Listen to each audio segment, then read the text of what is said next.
What's up? How's lunch? I didn't even have any yet. Gosh. I'm Abby Wambach, and I want to thank all the men for being in here. Truthfully, though, I think that it's undervalued in terms of pushing our agenda forward, and we need men. We need men to help push this agenda forward. And I really, and I know I was a little bit joking, it's really important that the men here are equally respected and, in fact, celebrated for being here because they're putting themselves in an environment to learn. So.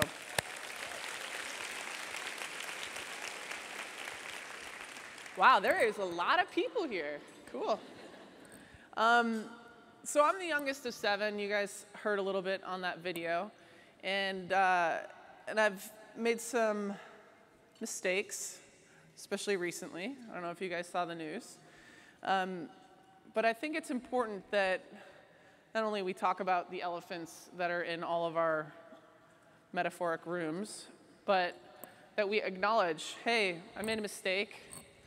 It's not going to define me, but it's surely going to impact me. And I want you guys to know that no matter what happens in my life, my successes and my failures, I'm comfortable talking about them, as should we all be comfortable talking about everything that happens. And I've been talking a little bit today, and it makes me realize all of us have a story, okay? All of us have something, whether it's a workplace story, whether it's an executive level story.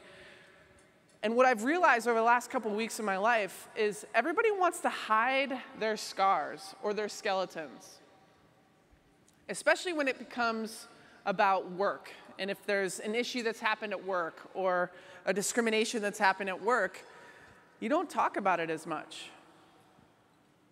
It's embarrassing. You might be ashamed. You don't want to ruin your business name. We need to talk about these scars and skeletons. We have to share these stories, especially in this room, where you're among people that are in the same situation that you're in. If we don't talk about the things that happen, especially the things that are discriminating, that are disrespectful, how are we going to fix them? If you have anything that's gone wrong in your life, the reason why people don't talk about it is because they're embarrassed, or they think that they're the only one that this has happened to. And I can tell you from experience, you are not alone. You're not alone, and you have to speak up for yourself and for the person next to you, and then, of course, the generation behind you. Too often do we walk into a room and think that we are alone. You're not. So if something bad happens, talk about it. Talk about it with your employer, with your boss, with your family, with your friends, with your coworkers. You have to. I'm very lucky to have played for so many years to represent my country. I mean, it was 30 years that I played soccer. Yeah. I just actually recently took about 5.5 months off of working out. I have these things called love handles now. Not cool. So I actually just went on a hike last Sunday. It's like 7.5 mile hike, and it was straight up and straight down. And this might make you feel better about yourself, I don't know, but I am still sore. Like, I have to work myself down on the toilet. It's horrible. You're not alone.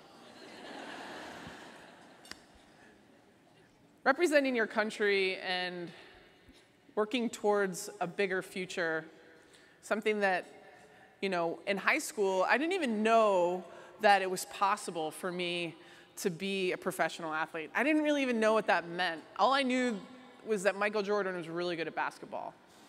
And there's obviously a lot of reasons. If you go back 20 years, social media wasn't as popular as it is now, and ESPN and all these sport channels that air sports, women's sports wasn't even an option.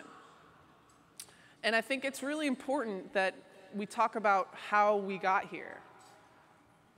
Title IX was enacted into law in 1972. That was pretty long ago. Why now are we seeing kind of this thing, the turnover, the tipping point, if you will, with women's pro sports? And a huge reason is because it takes a little bit of time for not only the law to actually become, and universities and such to become compliant, but there's some turnover in terms of the mindset of it all. And something that is so interesting over the course of my career that I learned was I got in on the national team with when Mia and Julie Foudy, they were big timers. And so I just was going to listen and do anything that they told me to do. And then if you fast forward to the end of my career, you have some kids coming on this scene that are feeling a little bit like they're entitled to everything. We call them the millennials, right? And I laugh now because there's so many people in the world, my parents, older people that are, I'm not supposed to say elderly because I guess you have to be a certain age. My mom corrected me on that. That they're frustrated with these millennials. And I'm like, hold on a second. Isn't that the whole point? Like, Dad, it's physically impossible to have walked uphill both ways to school in snow. So this is just what happens generationally with life, and the millennials are no different. They have more experience, they have more opportunity, especially these female athletes. And so they are coming to expect greatness, expect excellence. Why are we going to piss and moan about these women who are like, no, we deserve better? Isn't that the whole point? Like, isn't that the whole point of this whole conference? So just remember that. Remember that when a millennial comes into your world and you're like, in the back of your mind, you're like, you haven't really earned anything yet. We all do it. Have a moment of celebration, especially for those women. Like, hell yeah, you do deserve this. Because I tell you what, when I retired 5.5 months ago and grew these love handles, I turned this chapter and I was like, gosh, I could have done more.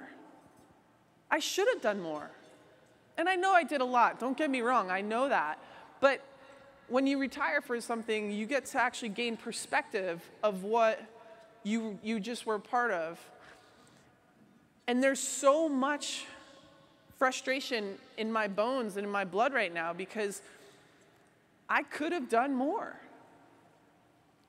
Now, I'm not a person that lives with regret. I'm not a person that always like looks behind, but I have to be conscious of where I came from to how I got here. And part of that is being really hard and honest with yourself. Maybe I was a little bit too scared. Maybe I didn't know what to say or how to say it. Maybe I have it so innately and deeply ingrained in my bones that I'm supposed to be grateful for getting a paycheck, that I'm supposed to be paid less than, treated less than, respected less than. Maybe it's just so deep inside of me that I didn't want to rock the boat. I didn't want to lose my position. I didn't want to lose my job or the ability to pay my mortgage.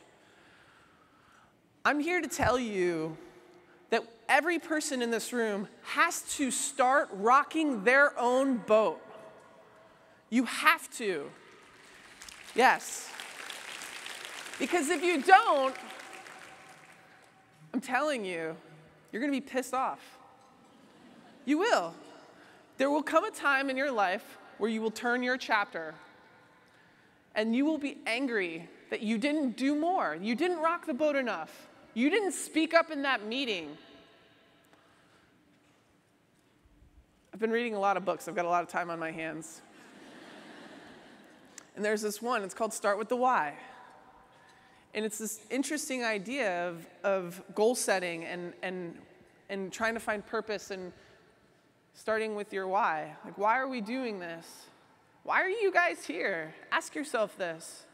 What's your purpose? Because quite frankly, after turning the chapter of my career, I have to start over. What am I doing? And it's fun to get to talk to so many people like you, beautiful folks. But the reality is I am disappointed with how much I could have done. And ironically, my former teammates, it's like we almost wrote this script, but I have nothing to do with them anymore. And now they've decided to file this lawsuit against U.S. Soccer for equal pay. It's actually amazing. Really proud of them.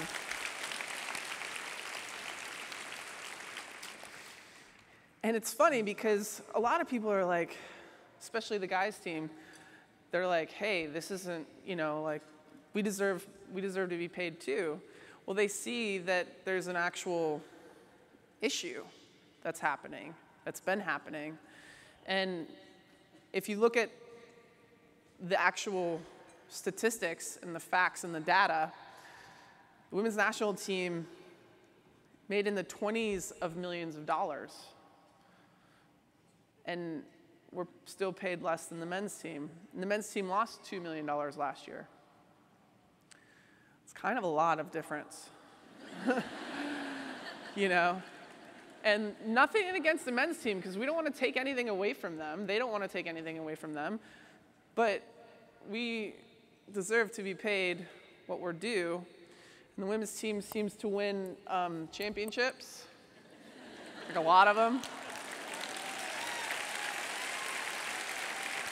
I mean, 2 + 2 = 4, right?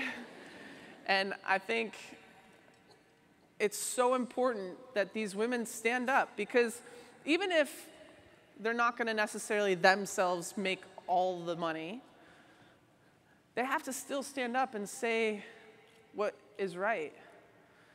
And like gone, which is amazing, are the days where it's like the smart thing to do, or the right thing to do, rather. Now it's actually like smart. Invest in women's sports. Pay them what they're earned, what they're due. And I'm so glad to have been a part of this environment for so many years, because it takes a special person to be like, you know what?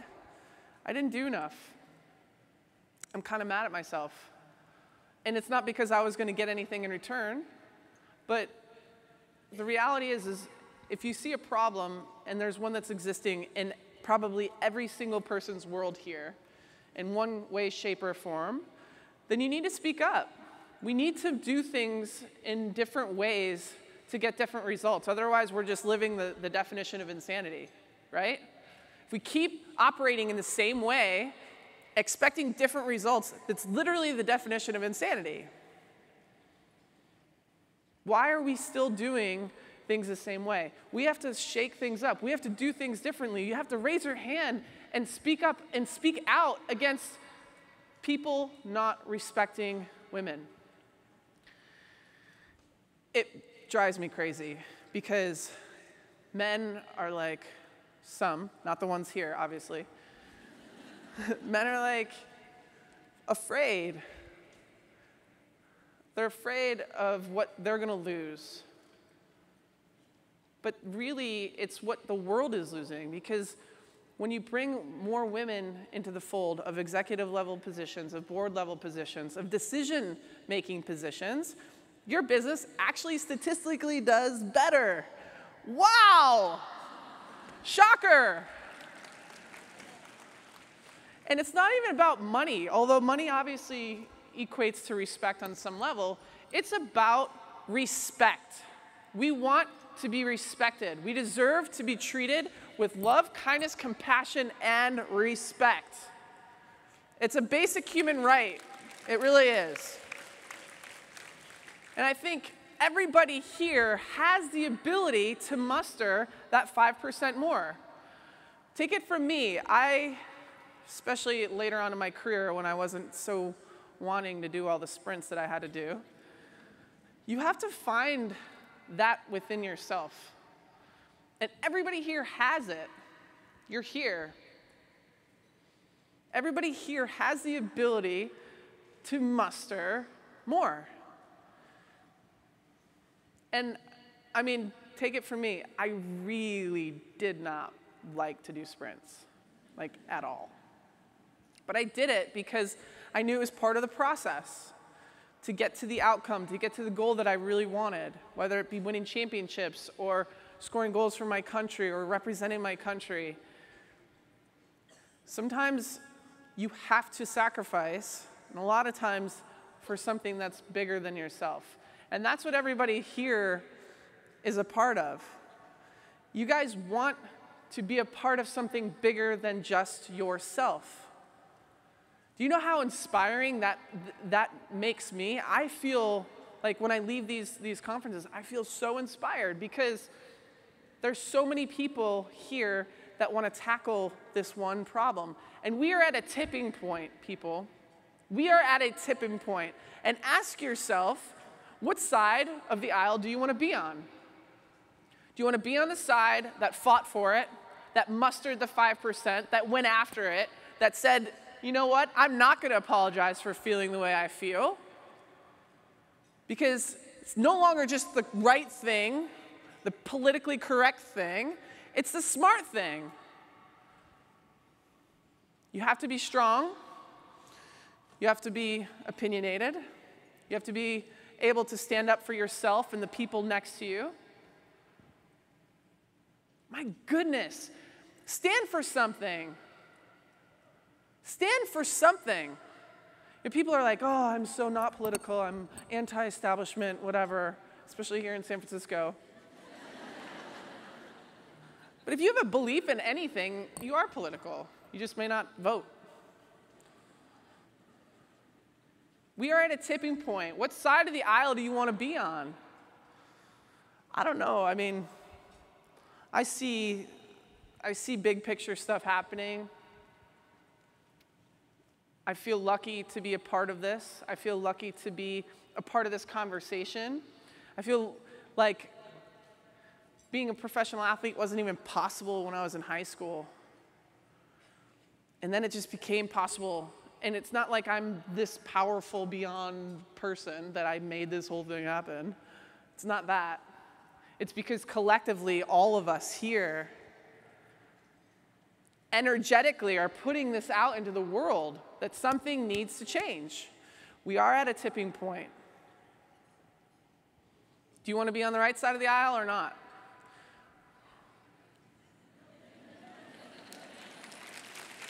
You know? Ever since I retired, people are like, what are you going to do next? And I'm like, I don't know. I don't know. What should I do? They're like, what do you want to do? What are you impassioned to do? I'm like, well, I think I want to change the world.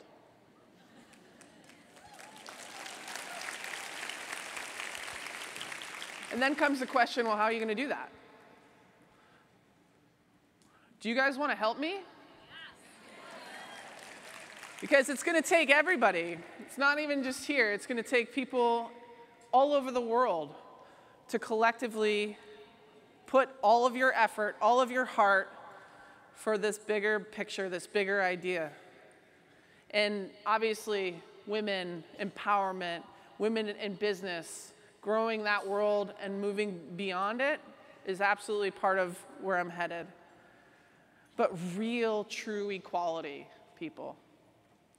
Not just gender, not just race, not just orientation, not just religious beliefs, not just different political beliefs. Everybody deserves to be treated with love, kindness, respect, and compassion. Yeah, it's just the truth. I really appreciate you guys letting me chat with you. It went by way too fast, my goodness. But but I'll ask you again, what side of the aisle do you guys want to be on? And will you guys help me change the world? Thank you guys so much. You guys rock. Bye. But I feel better when I'm dancing.